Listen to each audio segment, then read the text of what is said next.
think the biggest mistake that sales leaders make coming into a new role is they try to fix things or provide value right away. Yes, you have some success on your team, but why would you want to replicate that exact thing over and over and over? It's like you go on a football field and Tom Brady is arguably the GOAT, right? You wouldn't walk on a field with 10 Tom Bradys, right? Because they're not going to play defense. So it's the same with shifting from a culture fit to a culture add. And we had two of our newer reps hit 150 and 180% of their quotas in Q1, which was amazing. A few things that attributed to that success is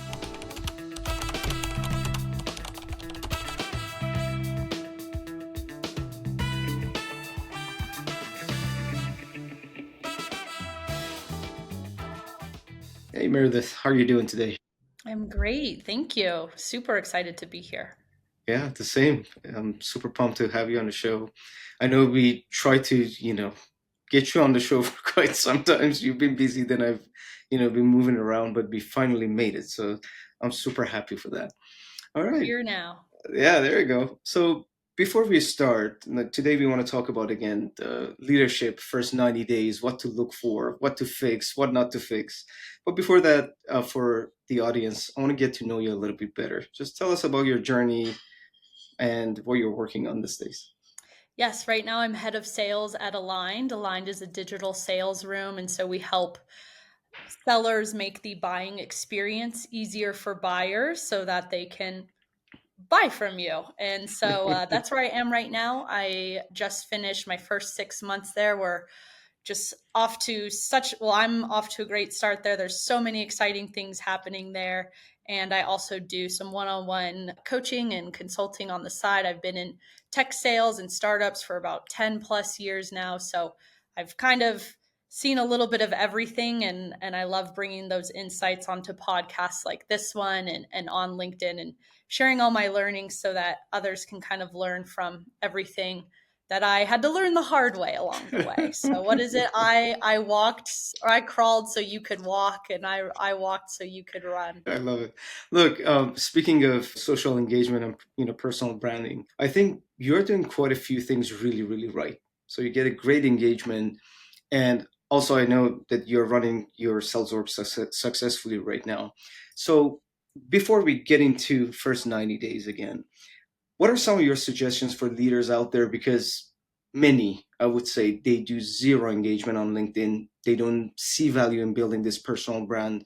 How do you really see the impact of this in your career right now? Yes, this is something that I am emulating out of Galaga's playbook. So he is our fearless leader, our CEO. He is just so incredibly smart, and his thought leadership is a big attractor and reason as to why I applied to work for him specifically and at Aligned. And so I'm just kind of taking a page out of his book here, but what it does is positions you as a thought leader. So if what you post is very thoughtful and resonates with the audience, it positions you, and what it's done for our company is positions Aligned as not only a software but a strong brand to be seen as leaders in the space, not only from a product standpoint but from thought Mhm. leadership as well. And so he gets invited to a lot of webinars and events, and I get invited to podcasts and events where we get to network with other really bright minds in the industry, where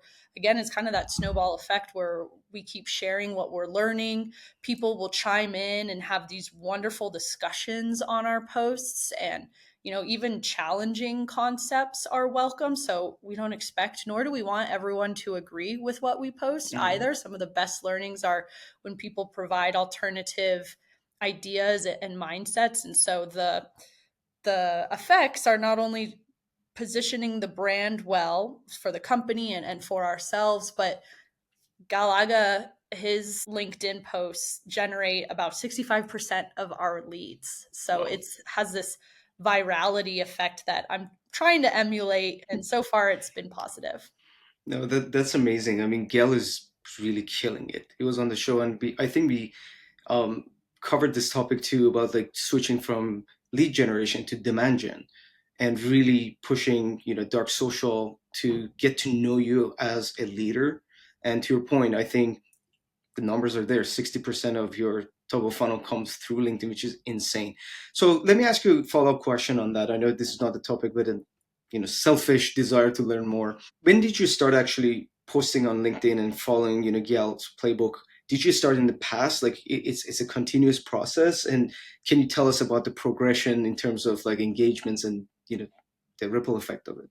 Yes, and I think that's a great question because there's so much information and there's so many influencers today on LinkedIn that it's actually quite difficult and it has to be very well thought out to Hmm. cut through the noise. So Gal nor myself are just posting to post. It's Hmm. very thought out and well planned weeks in advance. And so to give some insight there, we are constantly, we call them our reporter hat on or our investigator hat on. So even as we're talking with clients and talking within the team or talking in team meetings, we hear a concept and we write it down later and we Hmm. expand on it and we kind of bake it out.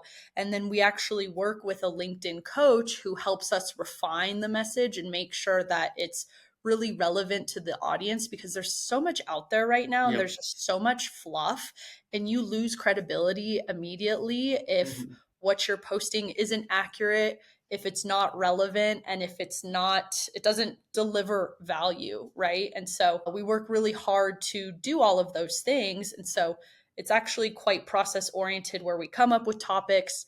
We spend hours actually writing our own content. We're not just throwing it all in Hmm. ChatGPT. We might leverage ChatGPT to enhance the hook or the CTA or bits and pieces throughout, but it's largely us actually writing and crafting. And then we also leverage a very, very talented LinkedIn coach to make sure that everything lands really well.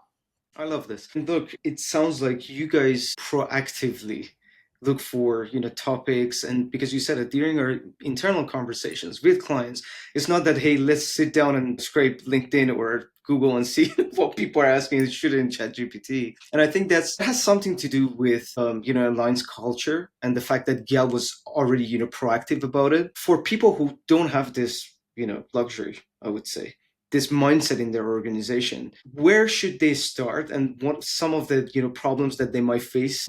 I can tell you a little bit about like myself. I started posting, you sometimes don't even get the engagement you expect to get, but that teaches you something. Like maybe I don't give enough value, maybe my ICP does not feel that this message is relevant to them. How would you say, like, if someone is not working for, with someone like Gal who already experimented and learned what actually works and just brought this culture, this mindset, and you took over and you're doing your own thing right now, where should they start? Like, what can they do actually to build this for themselves, as a personal brand? Yeah, I think there's a few different moving pieces. So you have to think about A, what do I want to accomplish, right? So, for example, we have some posts that are just brand awareness. And Hmm. you might notice my brand is a little bit different than Gal's. He's Yep. super specific, really Hmm. into the numbers. And, I kind of make caricatures sometimes, like, catch us at Saster, who's going to be there? And I make a fun little, image of Gal. So it really depends on what you're trying to accomplish. So first and foremost, decide that. Are you trying to make this a lead gen agent? Hmm. Are you trying to make brand awareness? Are you trying to just be seen as a thought leader? And then from there, start thinking of ideas and really systematize it. So for example, I usually post Wednesday mornings or Tuesday mornings. And so that means I have to have all of my content ready by Monday so that I can review it again Tuesday, which means Thursday, Friday, the previous week, I'm sitting down baking out all the content, which means Wednesday, the week before, I'm coming up with topics. So you really have to Hmm. systematize it. I would not recommend just sitting down the morning of and saying, I think I'm going to post about I'm going to post something today. Also, another part that I think it's often overlooked is the writer's participation on LinkedIn too. So Hmm. you really have to dedicate time to also see what's trending. What are people talking about? What's going on in the field? What's resonating? What's not? And candidly, we get a lot of our ideas Hmm. from less than ideal posts by other people. We might Hmm. read something and think, Yeah. that could not be further from the truth. That is so wrong. I'm actually going Hmm. to revisit this myself and Mm, put something else out there. So not only that, but then also connecting people through your content. So I might see mhm, something that you post, Michael, and I might tag somebody in and say, hey, did you like this part of the episode really reminded me of what you and I were talking about? Take a mm, look. And so connecting the dots and just really trying to serve the community by providing thought leadership that is also really relevant. mm. Very interesting. So you get inspired, which is very smart, by things that are already out there. Yes, you mentioned about internal conversations, customer conversations. You're very specific, but at the same time, you really go through posts and see what's trending and whatnot, and you find the lack of a better word, shitty ideas and turn them to good ones, which is Your very. words, not mine, but yes. Let me ask you one more question, and then we wrap up this chapter, this part. In terms of value, many LinkedIn gurus just say, "Hey, first start with value. Try to post 3 to 5 times a week, and then analyze and see what worked, what not." What are your suggestions? Because I don't see you like firing up everyday posts and just how do you do it? Right now, I post one thought leadership post a Hmm. week, something to bring value to the community. And then I post other things as I see fit. So maybe I make a fun, sorry, gal, like a fun meme about gal and I What's that? throw it out there. Or again, also trying to provide value. I see really good job opportunities every so Hmm, often, and I'll just repost those and hope that I can connect someone in my community to hmm, someone that I know that is hiring, hmm, etc. For me, what works best for me starting out is getting into the cadence of just one very powerful post a week. And then hmm, I think you can scale up from there. But I like starting with the one because it allows me to get my process and my hmm. systems down first. And just like anything, then you can take it up into the right. Got it. And do you engage with people too? Like, do you spend purposeful time to go and comment and share and stuff like that? Yes, I usually respond to everybody Mm, who comments on my posts. Again, trying to connect people who I see have similar mm. ideas, like, hey, this person also thought that. I even respond to all my trolls. So I don't discriminate because challenging opinions are Yeah. welcome as well, as long as they're not Mm. disrespectful in any means. Yeah. All right. No, I appreciate you sharing. Okay, let's get into it. You work with Captive IQ, you led sales for P Club, and now Aligned. Let's talk about first 90 days. So, what are we looking for to fix today and also to strategize, for the future? Can you just give us a general idea? I think the biggest mistake that sales leaders make coming into a new role is they try to fix things or provide value right away. And Mhm, they do so without having the full picture or fully understanding what's going on. And so mhm, I very deliberately take a lot of time in the first few weeks listening, exploring, gathering data, etc., to get the full picture before I make any recommendations. Because if I change a process, change a mhm, playbook, etc., without the full picture, you're just going to have to change it again, and it's probably not going to move you in the right direction. So the first few weeks, I spend a gross amount of time listening to call recordings from mhm, everybody in the org. So not just the sales team. I'm looking mhm, for the sales playbook. Do we have a buildable, repeatable, scalable process? I'm looking at their skills. I'm looking to learn the product. I'm also looking at, what the CS team is doing once they get these customers. I'm looking for the same mhm, things there as well.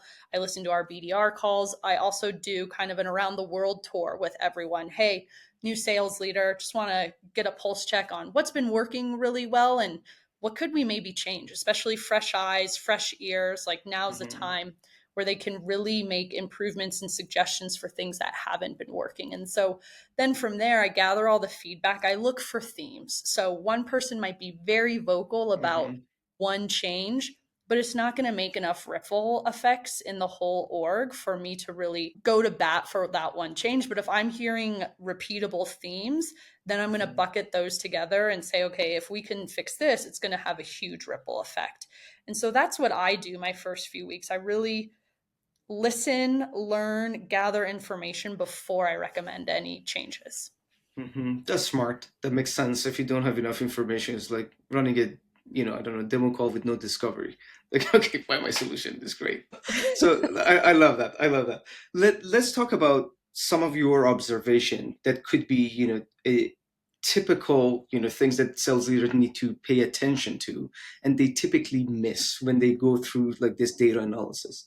Or it could be even talent. You mentioned about skills. So I'm just curious to hear from your perspective, what are some of the things that we need to pay more attention during this 90 days and we typically, skip? Yeah, I mean, some of them are the usual suspects. You look at Mm, attainment, attainment per rep, attainment per segment, attainment per team. So that is another miss that I often see is leaders will take a blended rate across the team and not mm, segment it out. So if you have different segments, it's really important to slice and dice that data accordingly. I think, again, the usual suspects, you look at attainment, deal size, deal cycle. I really like to look at, and I think this is overlooked, the time spent in each stage. So our deals stalling in stage one, two, three, etc. Where are we losing deals? Is it stage two, three, four? That'll give you a really clear picture to your process. And then attainment over time. So attainment patterns, not just last quarter or last or 2 quarters ago, but almost like a full year. And you look at the hiring cohorts, or mhm. you look at the cohorts of the opportunities open, not just what closed in that quarter. So those are a few overlooked metrics. I love that. Look, follow-up question on this because I'm really curious if you actually get involved in post-call activities as well. So you said attainments. Are you looking at expansions? Are you looking at like where people churn? Like, is it something that should be as top of mind and other aspects, or that comes as a secondary, thing to look for? Candidly, it is secondary, right? Because I've mostly worked at startups and we're trying to get to the next stage as Mm, fast, as quick as possible. It's not to say churn doesn't play an important yeah. role in that, but unless churn is alarming, candidly, it's pretty secondary. But yes, you should Mm, always be looking at, once customers sign, what is our renewal ratio? And if not, what are the churn reasons? What is the ARR that we're losing per account? Again, per segment, what are the reasons? So again, you have to quantify the reasons and not just go off of gut feeling, really tie it to the ARR. hmm Everything, if it's tied to, revenue, I think it makes it easier. So we cut the fluff. Look Yes. at numbers. Do you believe your reps burn leads practicing on client calls? When it comes to giving them one-on-one coaching sessions, you just don't have the bandwidth, so you get rid of them altogether? Or maybe you notice that your team spends a lot of time on non-revenue tasks like taking notes, updating CRM, or drafting emails. These are the exact challenges we solve for other revenue leaders like yourself. With SellMeThisPen AI Coach, you can offer your reps role-play sessions at scale while automating one-on-one coaching sessions based on your best practices and methodology. Also, AI will take care of all their non-revenue tasks, like note-taking, CRM updates, draft the email for them, so they can focus on constant improvement while you're focusing on one thing and one thing only: revenue growth. If you're interested in learning more about the clients we are working with or use cases that might be beneficial to you, check us out at SellMeThisPen.ai. I picked actually a few questions from your recent post on LinkedIn because I think they were really on point, and it's fair to mention them again and break them down. So now you know about the process, you know about the gaps, you have a strategy, you look at your talent and you find a pattern in terms of like skill gaps, in terms of strength, how they're selling, what they're doing, and you need to hire more people. So you don't necessarily get the chance to inherit a great team. You need to walk through this hiring process. You mentioned that hiring for culture fit will kill your sales team. Let's talk about that. Yes, culture fit is one of these flashy tech sales jargon slogans that has just been overused. And I also think used incorrectly over the years. So you might recall, or the audience, whomever's listening, might be thinking, yeah, I've seen countless job descriptions where it says looking for a good culture fit, or must be a good culture fit, or they have you jump through 5 different hoops. You've nailed the mock disco call, you've done a product demo, and now, oh, final 30-minute interview with our CEO for culture fit. And I just think it's such a disservice to the interviewee and your existing team, because yes, you have some success on your team, but why would you want to replicate that exact thing over and over and over? It's like you go on a football field and Tom Brady, is arguably the GOAT, right? Tom Brady, best of all time. You wouldn't walk on a field with 10 Tom Brady's, right? Because they're not going to play defense. So it's the same with shifting from a culture fit to a culture add. And so I think of it visually like putting the pieces to the puzzle together. And so I wrote about this in my post, but when I think about my team, I have one rep who just moves so fast, and that's what he brings to the puzzle. And then I have Mhm. another rep who is the closer, and he's always saying, is it too crazy if I recommend this to get it in by end of month? And so that way they learn complementary skills Mhm. instead of just 10 people who move so fast that details are getting left in the dust. So, big proposer of culture add, not fit. I love this. So okay, I'm gonna steal this from you. I don't know where I'm gonna use it, but this is a really good one. Culture add instead of culture fit. Especially for early stage startups too, because you're building that culture as you go. It's not that hey, this is a core that's been around for hundreds of years and we want only certain type of people, which is wrong, by the way. I agree with you. But even especially for a startup, you want that diversity so you can expand in different directions. Even the product is evolving, so this is a very interesting approach to it. And now let's talk about some real numbers. You hired two AEs and they both hit 150% of their quota in Q1. And you said it's not luck, it's not hiring outliers, which is really interesting to say. The secret is creating an onboarding system that leaves zero room for failure. Let's talk about that onboarding. I know Align is, you don't have an enablement person yet or anything as such, so as a sales, there you go. So let's You're talk about looking that. at it. You're looking at her. Let's talk about that. Yes. So we had two of our newer reps hit 150 and 180% of their quotas in No. Q1, which was amazing. A few things that attributed to that success is a hiring culture ads. They're very different from each other, and that way they Mm, get to learn from each other's strengths and help improve their areas of improvement as well. So they learn naturally from each other because of what we just discussed, Michael, because they can lean on one mhm, another instead of having to just lean on me. And the other part of that is having a very clear onboarding plan. And so this goes back to planning their onboarding weeks in advance, especially at a startup where people are wearing multiple hats, right? You've got mm, sales leader and mm, enablement person, and think about that for everyone across the board. So as soon as somebody signs, I'm blocking off time with mhm, internal calendars for people that need to train them, right? So I do a lot of the training for our reps at least,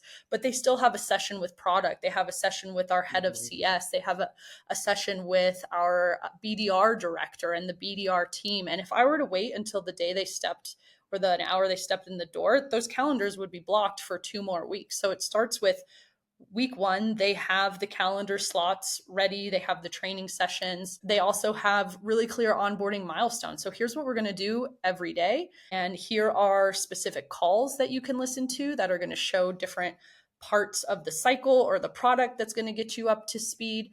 This is what I expect from you by the end of week one. This is what I expect from you by the end of week two, by the end of week three, etc.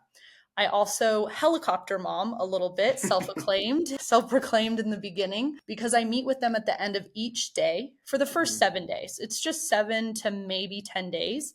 And it's just to unblock anything that's come up. They can ask any question they want.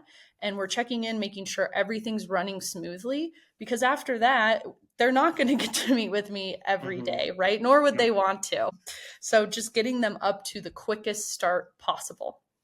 So what I'm hearing is not only you support them that 7 to 10 days in a one-on-one setting, you connect them with everyone internally, whoever is relevant to their work. And in terms of like training or any exercises that they do, how do you ensure that they actually gain enough knowledge, not only observing it, really just keeping it hard and learn it and build that muscle memory so they can apply it right away? I mean, I don't know how long the onboarding cycle is, but how do you ensure that they actually get enough practice and coaching during that time? You have your one-on-ones, but do you do something there?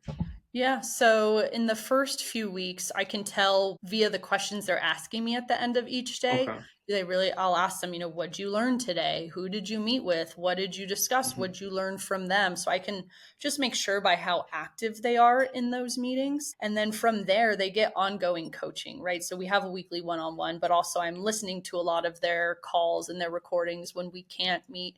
And so there is a lot of ongoing coaching as well.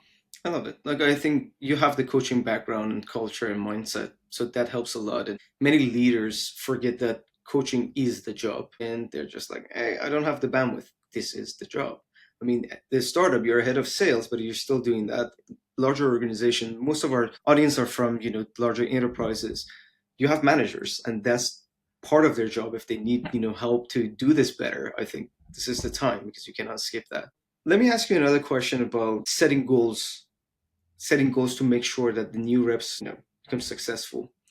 When you start with a startup, you don't have many case studies. So yes, maybe you have one or two reps, or maybe you don't have any. How do you go about it? Like, where do you even start? Is it like, do you communicate that, hey, I don't even know myself, so I think hypothetically this is the number we are aiming to hit? Or you rely on past experiences, maybe with one or two reps? How do you navigate that? Yes. So as a sales leader, I work backwards from the number, whether it's the team number, the Hmm. company number, whatever it may be. There's definitely a lot of sides or different ends to that spectrum, though. So, for example, at Aligned, we have so much demand that the reps are usually taking live calls within 7 days, which Hmm. is the fastest I've seen at a startup to be on a customer facing potential revenue call. So from there, sometimes the goal can be building revenue or Hmm. actually closing a deal. At Aligned, I have an expectation of closing a deal within X amount of days because I can look at the lead flow. I know what our Hmm. close rate is, etc. But I've worked at other early stage startups where it's not as defined, to your point. And so, Hmm. for example, at Samsara, the expectation was it's software on hardware. You have to send out 3 free trials of Hmm. hardware in your first 30 days. So it all just depends, backing up to your number, which your sales leader should be able to do. And if they can't, you should be able to do it too, actually. So if you take, even if you're the first rep at a brand new startup, you can take industry benchmarks, right? Yep. Because regardless, you're going to have a number. If it's realistic or not, let's just say for number purposes, it's 100K your first quarter. Mhm. Industry standard, maybe in mid market, you're looking at a 20K ACV. That means Mhm. you need 5 deals in quarter. Now, we're not going to say if that's realistic or not based on your company, but we're just doing Yep. math. And so you need 5 closed won opportunities. You can take an industry standard for a close rate, and you should be able to work backwards from there. That makes sense, and you can adjust. Like, again, that example. Hey, you're the first founding AE, and I've done that quite a few times with some startups. You basically build that playbook because nobody knows. Like, maybe you have some founder-led, sales that happened before, but if you cannot replicate that, and you're basically building that playbook v0. So to your point, the data out there, you can look at industry standard, and you work a number after you walk through this experimentation, maybe after 1 quarter or so. Exactly. All right, you had another post that I love a lot, and it's about owning your own plan as an AE. So your sales leader's job is not necessarily just to give you everything that you need. Or maybe I'm mistaken. Just you tell me, what do you mean by that? This is turning out to be more of a controversial post than I anticipated. My goal, my hope, my dream was to provide value and show reps how they can own their own number, right? So, just like you and I just walked through, Michael, you should be able to deduce what you need to do on a daily and weekly standpoint from your overall quota for the quarter. And so, I do believe it's not up to your leader to give you that. And in fact, you're going to learn a lot more and a lot quicker if you can do it on your own. And so that post just kind of talks through the metrics and how you mathematically come up with your plan for yourself. So with my reps at every organization I've been to, we have quarterly business reports. So Mhm. at the very first week of every quarter, I do put together a template for them, which is what I want to see, reflection, what worked well last quarter, qualitatively and quantitatively. So what were your ending metrics, and what were the skills that went in there that you think you did really well, and then on the inverse, what didn't go so well. So again, metrics and qualitatively as well. And so the plan or the goal there is that by the first week you should be able to tell yourself and your team, I have enough pipeline, and based on my metrics and my skills, like I can get to quota. Or, Mhm. and it's equally as valuable to be able to tell on the first week, I have a gap. I right now am not going to hit quota based on my numbers. I need to increase my win rate, or I need to increase the opportunities in my pipeline, or I need to increase average deal size. And the benefit of that is having it on week one, you have all quarter to improve on those goals and those metrics, instead of what I see 90% of people having a, to quote you earlier, like an oh shit moment, month three, where they're like, I'm way behind. It's like, Mhm. well, it's way too late now because there's 30 days left and our Mhm. sales cycle's 75. So Mhm. you're going to be planning for next quarter now. I think communicating this upfront, like what you do right now, you're hiring an AE, and for AEs, watching this, so you communicate this clearly, setting expectations that, hey, yes, we give you onboarding, we support you, we give you coaching, but you have to have at least certain level of ownership. This is expected because nothing is going to be perfect, whether it's in a startup or large enterprise. We can either point finger at product or marketing or whatever, or own our own destiny and go out there and learn how to do this, and that's going to be the most valuable asset that you can carry with you anywhere you go as a seller. And I'm with you on that. Some people might actually challenge this thought, hey, this is not your AE's responsibility, you're paying them to just close deals, etc., etc. But then we need to look at what's happening actually in a bigger picture in macroeconomics that we are in right now, and the fact that 70% of our buyers don't even want to interact with sellers. How do you really differentiate yourself as a real practitioner compared to someone who's only order taking? And order taking can go beyond the discovery calls or conversations with clients. It could be internal too. Are you waiting only for leads that come through marketing or events that you and Gail go to SaaSter or something like that? Or you can actually source your own leads and really own the entire thing. What are some of the challenges that you notice that might come with this for the reps though? Let's talk about that. Yeah, sometimes the math is a little bit off, and that's okay. Like Yeah. nobody's perfect at math, and that's why we have additional layers within the org, right? Like I'm not always right, and Yeah. Gal corrects me plenty of times, and I get embarrassed, and he'll very assuredly say, like, that's why you have me. Like Yeah. I'm here to support you, and to help you catch these things. And it's Yeah. the same for me with my reps. So for example, I had one rep one year, and we were doing the same exercise, but he had calculated his numbers off of the team number, so the Mm. aggregate close rate. And Mhm. he was a greener rep, and so his close rate was about half. His close rate was Mm. 11%, and he was calculating off the team's 20%. And Mm. so he had done the exercise, and I had to point out, like, if we actually plug in your individual numbers here, you're well behind quota. So what are some things we can do? But catching that right away, he came up with a plan. He said, okay, I need to start pitching this additional product in 90% of my sales calls. At the end of the week, he would tally up his calls, and he would make sure that it was 90%. And I need to start inviting you to 80% of my closing calls, and we can drive this together, and we can strategize together. And I need to, track my ACV is trending up and to the right as a result of this. So there were things that we identified that week one, instead of again coming back the last week of the quarter and thinking, oh gosh, we ran the numbers wrong. I love this. Look, not to make it fluffy, but that's a safe environment for people to make mistakes. And it comes from executive leadership that head of sales can make mistakes. You then bring it to the reps. You can make mistakes. The whole idea is to make mistakes fast and fix them. Now, let me ask about your onboarding and training, because I assume not every AE has the business acumen and understanding, like a, let's say, founder knowing your ARR, MRR, like how to play with ACV.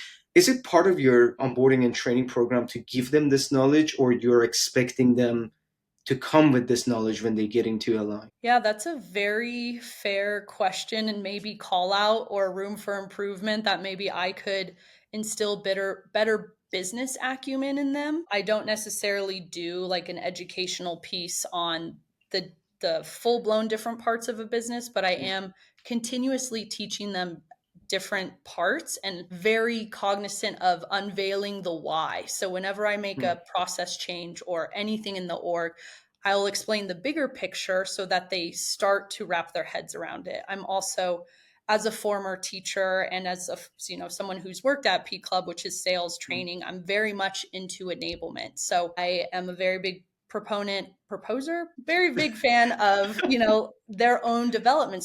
So part of our QBR every quarter is, what are you doing to self develop yourself? And it's mhm, really fun for me, actually. And I learn a ton through their own interests and their own mhm, projects. So last quarter, I had one rep who wanted to subscribe to the Wall Street Journal because he's talking with CFOs and CROs in our enterprise space, and he mm, needs to be able to speak financial jargon proficiently. And I had another rep who wanted to join his local, Chamber of Commerce group because he's a mm, greener rep. And so he wants to build that vocabulary. And I had a third rep who wanted a very specific course on negotiation so he could really refine those skills. So I let them kind of pick and choose the areas that are most interesting to them because that's where they're going to learn, right? You know what I like about this? It's not one size fit all enablement. It's not that, hey, this is the playbook, let's walk the walk. It's like, go figure out what's missing in your world, communicate it with me, I give you the support. And I love that because everybody's different. Everybody's different. We are not dealing with, robots. And I had CEO of EBSTA on the call, and they're doing an amazing job with Pavilion, with, numbers and doing research and all that stuff. And it sounds like many organizations are moving towards more of a full cycle sales motion for their sellers because of what's happening with AI. And honestly, like I had John Barrows on the call the other day, and he was like telling me, hey, inbound SDR should go. And it sounds like you guys get a lot of leads coming in right now through social media, again through your content engagement, even outside of LinkedIn. What are your thoughts moving forward as a leader? I know it's nobody can really predict anything. We're an AI company ourselves. I cannot say, hey, tomorrow things will be this or that because you're in like in the trenches, and you work with reps, you work with industry experts. How do you see things are moving forward with AI and all these changes that we're seeing? Yeah, it's a pretty exciting and crazy time right now. I agree there will be a lot of changes. And we actually just went to the Gartner conference in Vegas where the whole theme was AI. And the big takeaway was, we expect a top rep to be 2 or 3 times more efficient, but really Mm, with AI in the next year, we're going to expect them to be 10 times more efficient. And so yeah, we were talking to vendors and just attendees, and again, just trying to gather all the information we can at first before we make or implement anything. But we're right there at the cusp of also wanting to see how we can enhance our playbooks as well, right? mm, And so we do have, an inbound motion and an outbound motion. So some of the things we're looking at are AI assisted sales engineers who can help, get the technical aspects mm, to our reps as quickly as they can so the reps can really deliver that white glove treatment. Or, you know we'll see what AI does to the SDR function. I think in a mm, traditional inbound role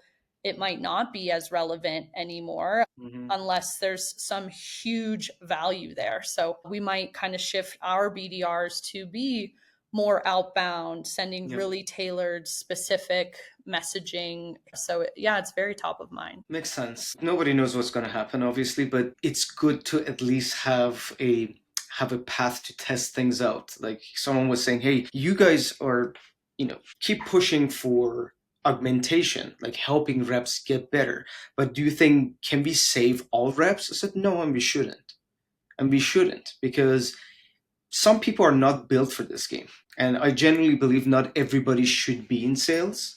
And maybe, some people call me selfish for that. But I think that's a shift that we will see. Like any other transformation in history, if you look at, some people realize this is not the best career for them. Why even walking through this pain?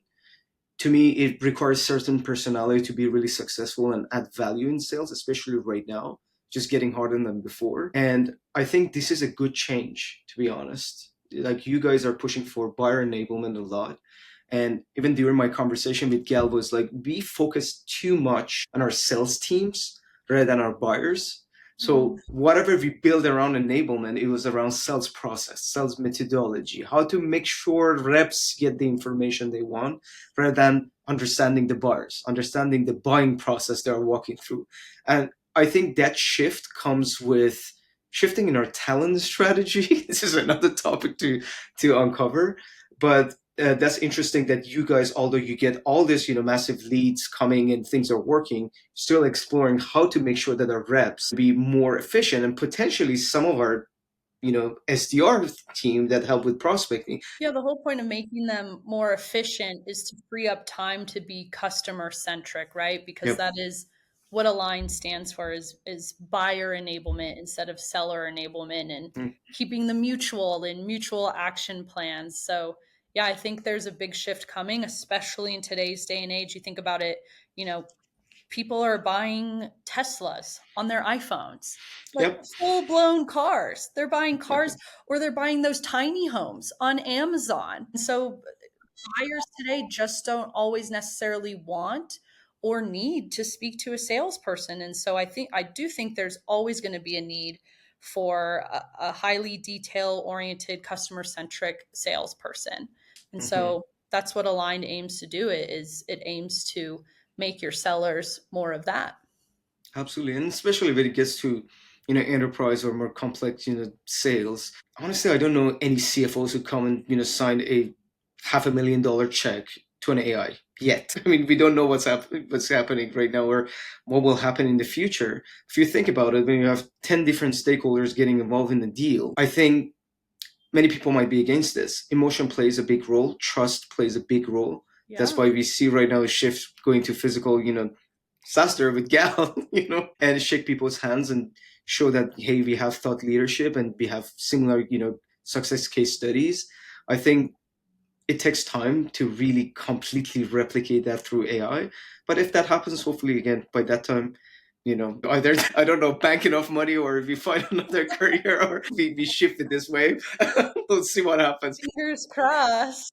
Look, if not, again, we all find a new opportunity to, I don't know, be admin of the system. I think, again, change We'll is good, see. Yeah, I regardless. mean, Yep. if you even think about outside of SaaS, right? And I know your audience is all over sales, but if you think even about retail, so I Yep. like to shop at Nordstrom, and I pay a Mm-hmm. premium to do so because they have personal shoppers. So I know Mm-hmm. most people, and maybe I'm the outlier here, really prefer Amazon. That one click, it'll be here in 2 days, 3 days, whatever. But I still prefer to pay a premium. Yep. Somebody picks out very curated styles for me. I just text them, hey, I'm coming through, and they'll have it Mm-hmm. all waiting in the waiting room for me. So I don't mind. In fact, I'm happy to pay a premium for that Mm-hmm. white glove service. And it's happening even with companies like ours. Honestly, like, it's so funny. SaaS is a little different. I think we got spoiled with options and all the weird cold outreach we receive these days, that we kind of like, although as buyers we think we know all the answers and we can leverage tools and information to make the right decision, to get the data around this, that many of those 70% who don't want to interact with buyers have this regret that they made a wrong decision, and wrong decision could be really costly for larger organizations. But to your point, we have clients even outside SaaS. They're like construction companies, or you got real estate companies with hundreds of thousands of sellers. They want that premium, treatment.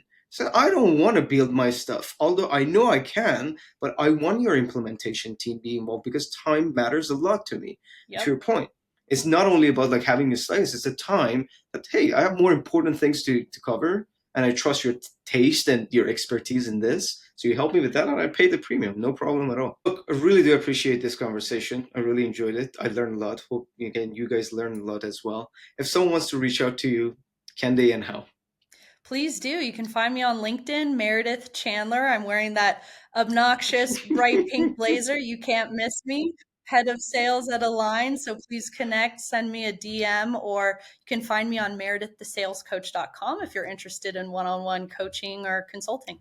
Fantastic. All right, guys. Until next time, bye for now.